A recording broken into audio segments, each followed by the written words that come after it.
వాళ్ళిద్దరి పరిచయం social media ద్వారా జరిగింది. అది కాస్త ప్రేమగా మారింది. తరువాత ఇద్దరూ కలుసుకోవడం మొదలుపెట్టారు.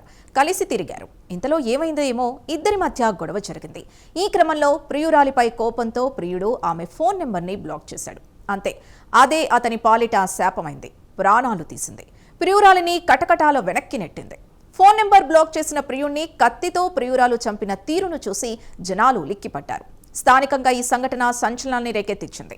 ఇంతకీ ప్రియుడు నెంబర్ బ్లాక్ చేయడం ఒక్కటే కారణమా, లేక ఇంకా ఏదైనా వేరే కారణాలున్నాయా?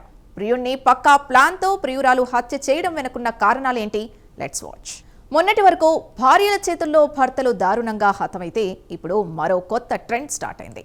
ప్రేమ సంబంధాల్లో కూడా రక్తం పారుతోంది. ప్రేమించుకొని పెళ్లి చేసుకున్న తరువాత కూడా వారి మధ్య ఏమాత్రం పొరపచ్చాలొచ్చినా అది క్రైమ్కు దారితీస్తోంది. మొన్నటికి మొన్న 9 ఏళ్ల పాటు ప్రేమించి పెళ్లి చేసుకున్న ఓ జంట 2 నెలల కాపురంలో ఆర్థిక విభేదాలు చిచ్చుపెట్టాయి.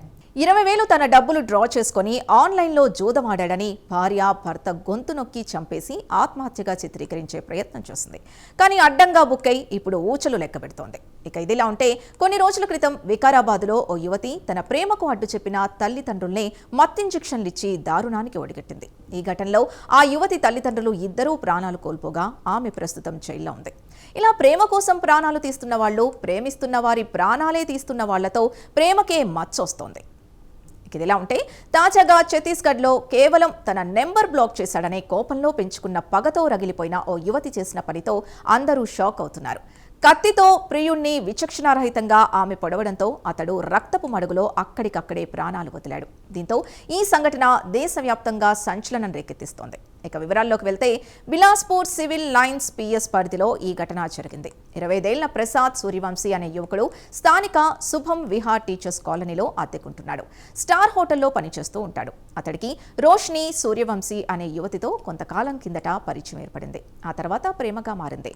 దీంతో ఒకరి దగ్గరకు మరొకరు వచ్చి వెళ్తూ ఉండేవారు. ఇక సోషల్ మీడియా, వాట్సాప్లో చాటింగ్లో నిమగ్నం అయ్యేవారు. క్షణం తీరిక దొరికితే చాలు ఫ్యూచర్ ప్లాన్ ఏంటంటూ చర్చించుకునేవారు. అయితే ప్రేమికుల మధ్య మనస్పర్ధలు రావడం సహజం. వీరి మధ్య అదే జరిగింది.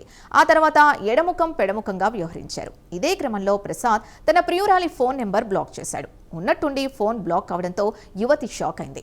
నేరుగా ప్రియుడుంటున్న రూమ్కి వెళ్ళింది. తన ఫోన్ నెంబర్ ఎందుకు బ్లాక్ చేశావంటూ ప్రియుడితో వాదనకు దిగింది. అంతేకాదు, మొబైల్లో చాటింగ్స్ చూపించాలని పట్టుబట్టింది. అందుకు ప్రసాద్ ససేమిరా అన్నాడు. అప్పటికే కోపానికి గురైన ఆ యువతి తన వెంట తెచ్చుకున్న కత్తితో ప్రియుడిపై విచక్షణారహితంగా దాడి చేసింది.